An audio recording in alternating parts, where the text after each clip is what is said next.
Before we get started with today's podcast, we'd like to ask returning listeners to leave us a rating or review on your favorite podcast platform, iTunes, Spotify, SoundCloud, or wherever you listen to your podcasts. And if you really enjoy it, share a link to this podcast with friends or family who would enjoy hearing our weekly discussions about basketball and basketball culture. Now, on to the show. Jim, isn't it amazing when Michigan can keep this game to a 19-foot, 9-inch game inside that three-point line? It's all there. Welcome to the 19-9 podcast. I'm Aaron Meyer. I'm here with my co-host, Robert Wire.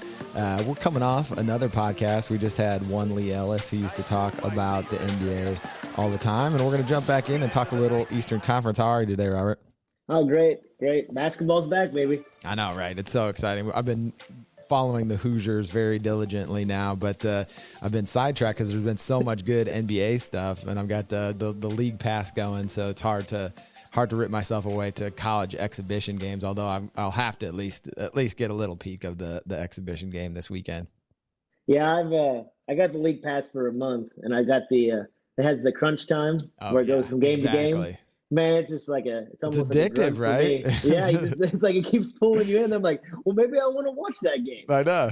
yeah. Games you normally wouldn't watch, that's for sure. Well, everybody does their previews, and we did last week. We did the Western Conference with Truby, and I wanted to get you on here just to talk a little bit about the Eastern Conference, because I think it's fine, and I get why you do it before the season, but I also think then it's fun to watch just a couple games and still try to get like an outlook, because, if you had looked at the Celtics even in January, you would have probably said there's no chance that they're going to the NBA finals, but they did. And so it's fun to just kind of be able to have a little bit of content in there and a little knowledge of these teams, but still not know for sure where they're going to end up. So what's your general impression of the Eastern Conference so far, besides that my Bulls beat up on your Pacers last night? And, come on now. You guys are ready. I mean, you're ready for Wembanyama. You're ready for Wembanyama. Hey, we're right where we need to be. That's right. You just need to focus. Imagine Ben Mathurin with Wembanyama. How amazing that duo is going to be, and Halliburton. That trio. Oh man. Oh yeah, I'm excited for the young guys for the Pacers, but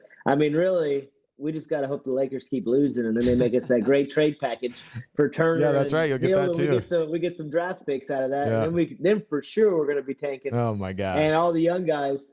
I mean, we don't need to talk about the Pacers. Yeah. They're they stink. Definitely going for. Yeah, they got a lot of young players that are exciting to watch. Which for years, I mean, we've been in that spot to where we're right there, borderline playoffs. I'd rather just be where we're at right now. Build a team up to where we can be, top half of the Eastern Conference maybe in 3 or 4 years. But the Eastern Conference definitely is a lot tougher than it's been in years. That's for sure. Yeah. Here's the thing. They're right there with the 76ers and Nets. So again, it's early, and I'd be way more concerned if I'm them, right? Because the Pacers didn't start the season with the expectation, and they look like they're playing hard. And I think that's such a weird thing. Like, maybe these teams will turn it on. Some of them will for sure. But there is I feel like this is still criminally underrated chemistry in the NBA. Like, you look at paper, and you look at preseason, and you look at analytics, and you put these guys on a team together. You're like, oh, we're gonna be good. We got KD, Ben Simmons, Kyrie. Let's go. And they've got no center, they've got no defense, and the guys don't really like each other, or don't seem to. That I just don't know why teams keep messing that up. I think that as far as the Nets go, I think that they'll be fine. I think they'll make the playoffs. I think Simmons will get better as the season goes. I mean, Kyrie last night even said, make the playoffs or be in the play-in? Because don't forget 8, 9, 10. Okay, they'll 8, play 9, 10. Okay. They'll at least make the play. Okay. Is what I'm going with. Okay. I think that Simmons will get better as the season. He hadn't played in 2 years. It's going to take him a while to get back into basketball. I mean, this is the highest level of basketball in the world. Yeah. So, you can't just sit out for 2 years and have surgery and expect you're going to come in and, be the same person you were right away, unless you're Klay Thompson. Yeah. He's pretty good right now. Yeah. But the 76ers is just a weird – their defense is just so bad that it's going to have to get better. I mean, I think I looked at their defense, and it's almost as bad as the Pacers. Yeah. Well, the Nets And are I mean, the Nets. Pacers are not a playoff team. The Nets defense is actually historically bad. Like it's the worst defense in the history of the NBA right now, or one of the worst. So, like you want to talk about worst, like they are terrible. I mean, they don't have any big guys. Like you don't need a ton of big guys in the NBA these days, but they have none. You know, they've got Kevin Durant. They've got Kevin Durant and Ben Simmons, basically. Like those aren't guys. Like you just can't throw them out there against like all the large talent in the NBA now. Well, I think that what we're finding out with the NBA now is that there's no guarantee that if you have two superstars, that your team is going to be successful. Right. I mean, the prime example is the Lakers. Yeah. Right. Yeah. Like if you don't have the right pieces around them superstars, then you can't, because two guys aren't going to be able to do everything. Right. I agree. Like the other guys got to be able to shoot. They got to be able to play defense. You know, like maybe they're best creators, but they got to be able to fill the roles. Yeah. You know, and I think that's with like the 76ers. I mean, it's really weird because you got Harris, you got Harden, and you have Embiid. So you'd think, I mean, you got three really good players, but they're just Harden's got to have the ball in his hand. Yeah. He always has everywhere. So then you have Embiid, which needs the ball. So, I mean, somebody's going to lose out. I mean, so I don't really know as far as. I mean, I think they'll still make the play-ins. I mean, let's just go with who we think's gonna get in the playoffs, and then we'll debate. Then we'll debate who we think is gonna make it out of the playoffs. Well, let's talk about the surprise team then. I think the Wizards are 3-1 to start, and they actually look pretty good. Oh, they do. But see, they got the big deciding factor of, will the unicorn stay healthy? Yeah, I know. But I mean, you could say, if he goes down, but people say that all the time. Like I get, like there's no team, like you talked about, not even two superstars guaranteeing like you've got a good team right now. Like if one of your star players goes down, the NBA is just so talent heavy right now. Like you're not going to. If the Hawks lose Trae Young, if the Celtics lose Jason Tatum, if the Bucks, but he has a history. Maybe besides the Bucks, like the Bucks seem to be unless it was Giannis, like he seems to be able to carry everybody else. Like Middleton's out, doesn't seem to matter. Like they took care of the Sixers last night, no problem with him pouring in 43 and 17 or something like that. Unbelievable. That guy is, he's got the perfect nickname. Yeah, I mean, I think that as far as the East goes, I think right now it's a two-team race as far as who I would pick to be in the finals. Yeah. I mean, I think the Celtics they look great. Definitely. Yeah. I mean, if I was going to pick a team right now and I was like, you had to pick one, I would pick the Celtics. Really? Over the Bucks? Because I think they're so deep. Wow. Yeah, I think it's so the Bucks. Deep that it's. I think it was a fluke. I think it was a fluke that they won last year because the Bucks should have beat them last year, but Middleton was out. So if Middleton's healthy, like I don't think there's any way. I don't think there's any. It took 7 games. Now they have Brogdon coming off the bench. Yeah. I mean, they're solid all the way through. I mean, I just think that, like Grant Williams coming off the bench. I mean, they just have so much. So I love their talent. depth, but see, this is the thing though about depth is like people were saying that about Philly, but only 5 guys play. Like that's the thing. Like, yeah, but still, you have Jason Tatum and Brown. I know they're good. I mean, it's not like they don't have superstars. They do, but I just think that Giannis without Middleton took them to 7 games last year. I don't see them beating Giannis if Middleton's there. Like I don't see how but I think they've added some additions that helps. And you got to think that Brown's going to be a little bit better and Tatum's going to be a little better. They're so young. Yeah, right? So you're right. I mean, Tatum was pretty unbelievable in the playoffs until the finals, right? Yeah. Because he was hurt. He was. Yeah, he was hurt. So it's really, I mean, I'm not saying that it's a clear cut number one, right? Like it's a coin flip. Game 7. Yeah. Down the wire. One's gonna go. I mean, who you want to take a shot? You want Greek Freak taking a jump shot, or you want Tatum taking a jump shot for the game winner? Well, I mean, I want Greek Freak plowing to the rim is what I want. I do trust him in a way that seems like ridiculous for a guy that can't shoot that very well, because there's just something about him. Like just compare him to like Anthony Davis. They like physically there's not a like gulf between them, right?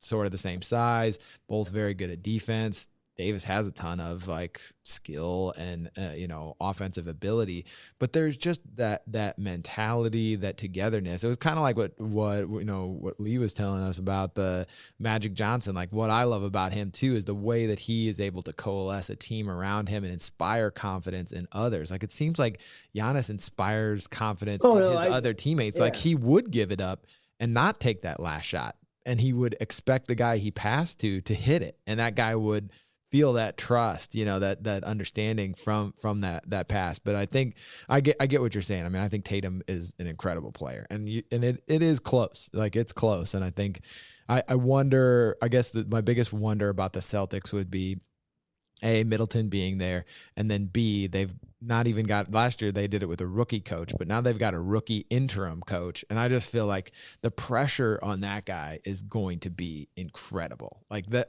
it will be interesting to see. But you could also say, like, I mean, the Bucks are the same way, but Boston is the same way, that most of these players have played with each other for years. Yeah. So they're just going to keep building that chemistry. I mean, probably more Boston than the Bucks. I agree. It could be that the players are able to, weather that storm, but maybe not. They started that this same group of players last year certainly were not doing well, and a lot of people pointed to Ime Udoka as the person who helped them right the ship by kind of challenging some of these guys to be better and to play with more spirit. And so if they get to that point in the playoffs where they're really being challenged, are they going to come together? Did those lessons lock in and they've got them, or do they need that guy on the sidelines who will be able to? And then is Muscala the guy that could do it? Yeah, I mean, I think that's just gonna, until we get later on the season and see. But you couldn't say like 2 years ago, who would have guessed the Bucks would have won the championship and won? Yeah, well, I know. You know what I mean? So, yeah. And then the next year they come back and we expected it. Yep. You know what I mean? So we'll just say they're 1 and 2. Okay, I think that's fair. 1 A and B. Yeah, I think that's fair. So who's in that tier? Now, who's in that tier below them? Because if you're looking at the standings, you won't be able to pick from that. No, I don't think that. Man, I would want to say Miami, right? That Miami should be in the next tier. I don't. But, well, they might be in the next tier, but I actually think the tier below is the Raptors and really? and maybe the Cavs, because Scotty Barnes was hurt, so they've got a couple losses, but I think what about the Knicks? Okay, so they got Brunson now, I know. and so I would put that. Yeah, so let's just go with it. Let's see what your tier is. Are they in that tier for you? Because mine would be just Cavs and Raps in the tier below, with kind of the Knicks and Hawks maybe lurking a little bit. The Hawks are good too, though. I really feel like after the first two, personally, my thing, I think it's just crapshoot. There's just not. Yeah, there's a lot of really good teams, right? I'm not saying none of these teams are good, right? But yeah. I just don't think that, if I was going to bet, right, who was going to finish third in the Eastern Conference? 4. You said you wanted to get to the end of the playoffs. So you got 4 teams out of this that are going to for sure be in the playoffs, because the others are all in the play-in. Cavaliers. All right. The Raptors. Right? I'm going to say the Hawks. Oh, wow. Okay. You got one more. And the Knicks. Wow. No, disrespecting my Bulls right now. Okay, well, if Bulls had ball healthy, unbelievable. they would be in that unbelievable. Who says he won't? You would bet money that the Bulls are making the playoffs or the play-in this year. I think I would take them over the Knicks. I just don't. I'd need to see more, like a sustained time. I think Brunson, you're right, has looked incredible, and he's everything that everyone kind of knew. But then I think people were, for whatever reason, wondering if he could do it in New York, and I'm like, well, he did it last year when Luka wasn't on the court. Like, why would it be different in New York for him? And it's been exactly the same, in fact. And he's absolutely the perfect guy. He's the guy that the Lakers need, a guy that sets the table, can shoot. Like he's just a guy that any team in the NBA would love to have him, right? Because he just is that. He's that Mike Conley type. He's not a superstar, but he sets the table for everybody else. He does all the little things. Like you're never. But he's not afraid to take the big shot. Yeah, he's Kyle Lowry, only way younger. That's what they needed, right? That's what the Knicks needed. That's their biggest. I mean, RJ Barrett was not going to be the point guard of the future, but if you could have him being a shooting guard or a backup point guard, he's so tall, versatile. He really works for him, and then Randall doesn't have to worry about being the guy. I just think they're good all around. So you're about to put Miami in that 3 spot, and now you don't even have them in the playoffs. You got them in the play-in. So are you rethinking any rethinking there? After that, we're gonna say, how many is that? 6 then? That's 6. Yeah, everybody else in the play-in. My last 4: Nets, the Heat, the Sixers, and the Wizards. The Hornets are out. Bulls are out too. Are out. Oh my gosh! Get out of town. The Bulls, get out of town. I just don't have any faith. Have you watched? You haven't watched any Bulls games. The Pacers. You have not watched any. You have not watched any Bulls games yet because DeMar DeRozan looks absolutely incredible. I mean, one of the worst tragedies for the Lakers of the last few years is that he was lock, stock, and barrel wanting to go there, and they picked Westbrook over him. Like he looks incredible. I think this is Zach LaVine looks back and he's bouncy. Vucevic is playing pretty well. By the way, he destroyed the Pacers last night. Well, you act like we don't have any point guards. Everybody's destroying the Pacers. What do you mean? Well, they've got first of all, Ayo Dosunmu looks awesome. They've got Caruso. He's fine. And by the way, we got this guy named Goran Dragic who we picked up off the scrap heap. Oh my gosh, who's been awesome. Like you can say he's old. We'll see where he's at the end of the season. Maybe we'll see where he's at. But I mean, again, you just put the Nets in there for crying out loud. Where are they going to be? Kevin Durant. Where are they going to be at the end of the season? Kyrie. Yeah, Kevin Durant by himself ain't enough. Like that ship is. You think Kyrie's done? That ship is going to the bottom of the sea, my friend. Like that's the worst. Honestly, give me your worst. Last 4 in. That's my least favorite team to watch. You're saying the Nets aren't even making the play-in? I didn't say that. Oh, well, let's hear your saying. You're talking a lot of smack about mine. I didn't say that. So who's your four that you say are definitely in? I was only on the Cavaliers. I haven't even done my playoffs yet. Do the playoffs. Come on. I'm waiting for you so I can destroy it. Hang on. So I've got the Bucks, Celtics. Yeah. Cavs, Raptors. Heat, Sixers. That's my 6. Well, why the Sixers? Sixers have been horrible. Because I just believe in it's a simple bet on like Embiid and like just the overall talent level. Like 1 through 8, they've got I think the most talent. They have more talent than the Nets? I think so in the Eastern Conference. Yeah, they've got more overall talent. Explain. I mean, the only guy that I like on the Nets is Durant. I like Kyrie? Not at all. I think he's. What about whenever he would be? I would draft every player. Seth comes back. I would. Seth's good. Seth Curry. Yeah. Seth. Yeah. He hasn't been playing. That's going to help him. He would again be the. I think the. You're like Joe Harris. He's coming back. Don't like him. No, I mean, not for that team. Like if you put him on a different team, I'd be interested in him. But like to do what the thing about the Nets is like they don't have the guys that do what they need to do. Like they don't just need shooters. Like Kyrie and Durant shoot a ton. Like they need maybe Joe Harris or Seth Curry. Like they need Jeremy Grant on that team. That's who they need on that team. Like they need a guy. They need a guy like that to guard the big wings, to play, to cut to the basket, to get out on the fast break, like to do some of that stuff. You can't even really play Joe Harris and Seth Curry because their defense is already the worst in like maybe the worst in NBA history. Like you can't just roll out Seth Curry into that. That's not helping you. You know, they've already got Patty Mills, who's terrible. Okay, so you got your 4. I'm not going to destroy it yet until you give me your next 4, and then we'll have a discussion about the people that you leave out. So go ahead. Who's your last 4 playing for? So Bulls and Knicks, I think, are in there. And then I'm gonna go just with the Wizards. I like them. I think they're gonna do it. Okay. And then who else did I have in there? Did I have the Hawks in there yet? You didn't say the Hawks. And then the Hawks.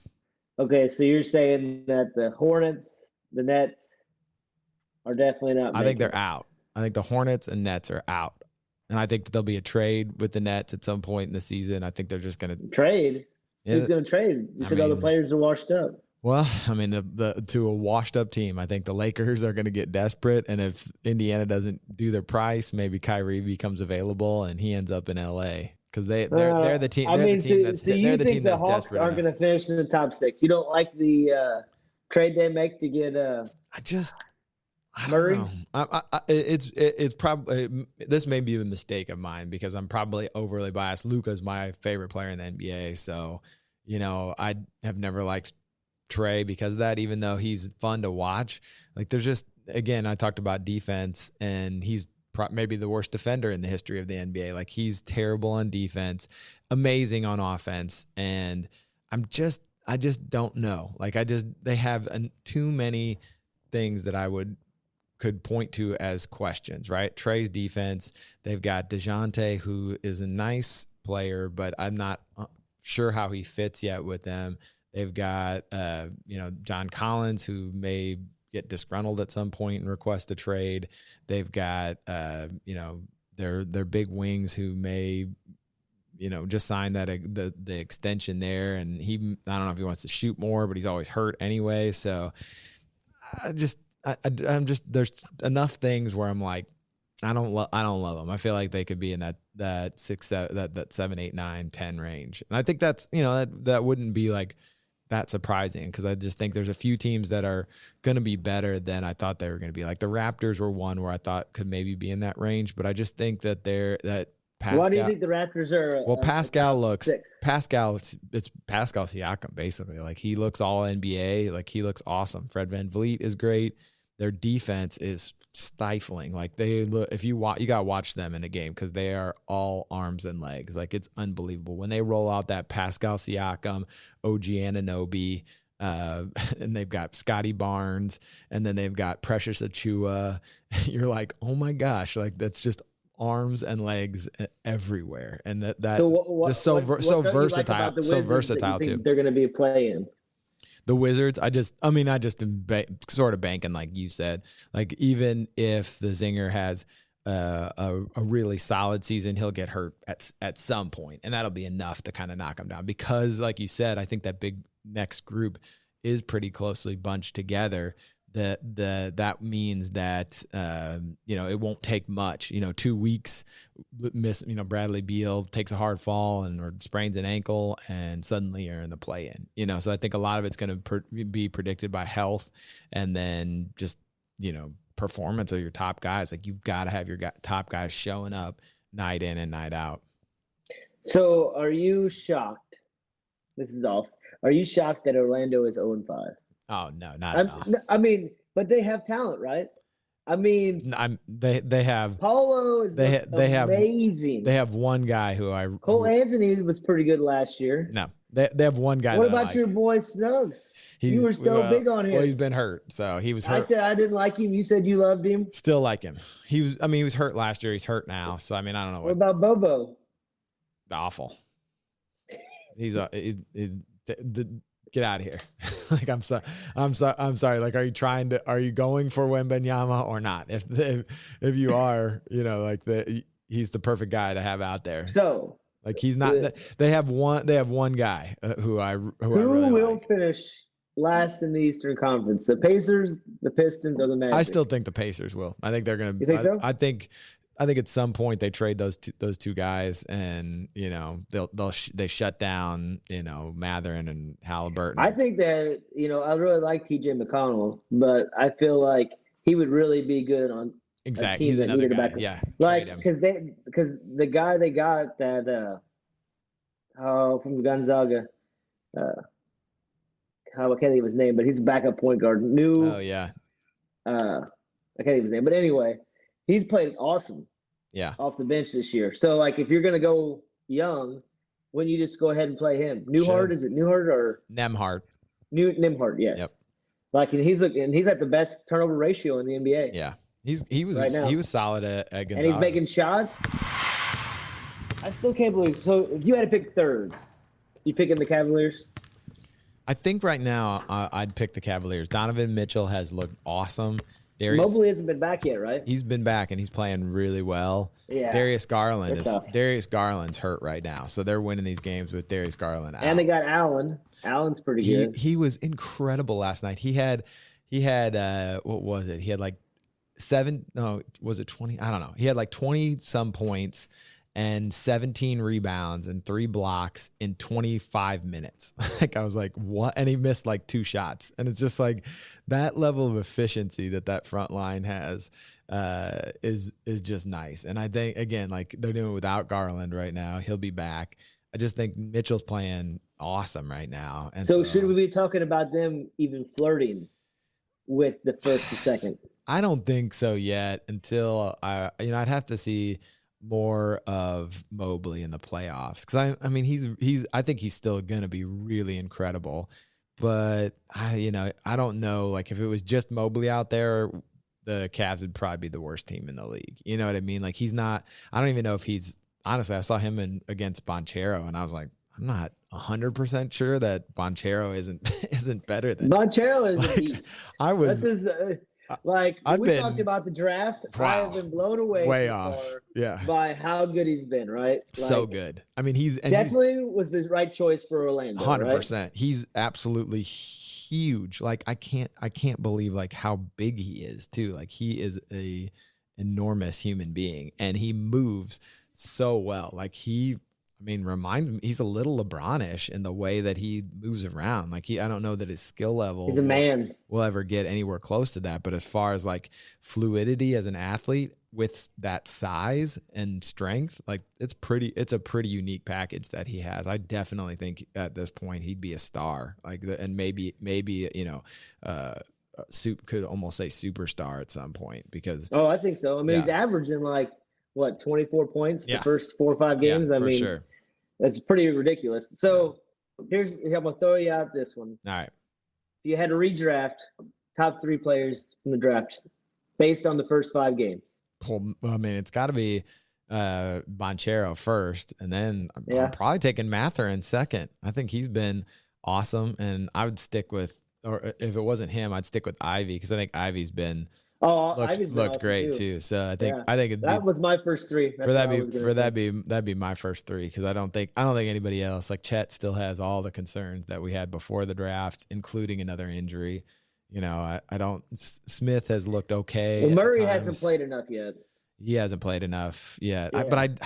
I mean, now that I've seen those 3 guys, like I can't imagine like Murray ever getting to the ceiling that any of those guys could get to. You know what I mean? Like he's not a dynamic enough athlete to be as good as one of those guys could be. Still, you know what I mean? Like I've seen enough of Murray, and he's older than those guys. Like I can't imagine him like he won't ever be as strong or as fluid an athlete as Paolo. He's not gonna be he's not gonna be as explosive as Ivy. Like the one wild card there is if Ivy doesn't ever get a jump shot, maybe Murray's shooting. He's so fast. Yeah, no, he's so fast. Like it really comes out when he's playing in the NBA. Man, he's so just much like space. Watching him, like he's finding people in the corner, like his vision, everything. I mean, I would be excited if I had. I mean, obviously, I'm excited because Mathurin's on the Pacers, but like I think he's been Ivy awesome. looks awesome. Banchero looks awesome. I mean, so I had those out there. I wasn't part of the Western Conference one, but can you believe that the Kings are 0-3?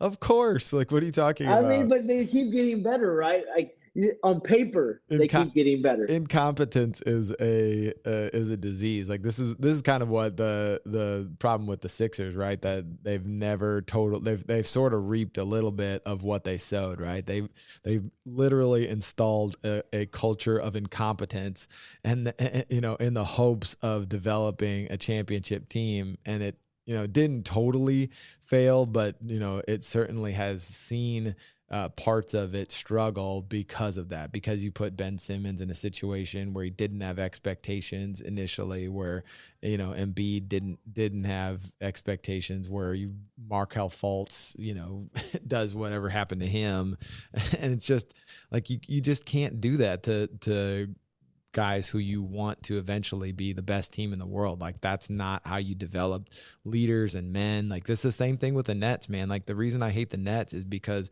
it's a culture of incompetence. Like, the best player requested a trade all summer. They didn't do it, which, you know, maybe was the right decision, but then they brought back the coach and GM who he wanted fired, along with Kyrie, who was a total wild card.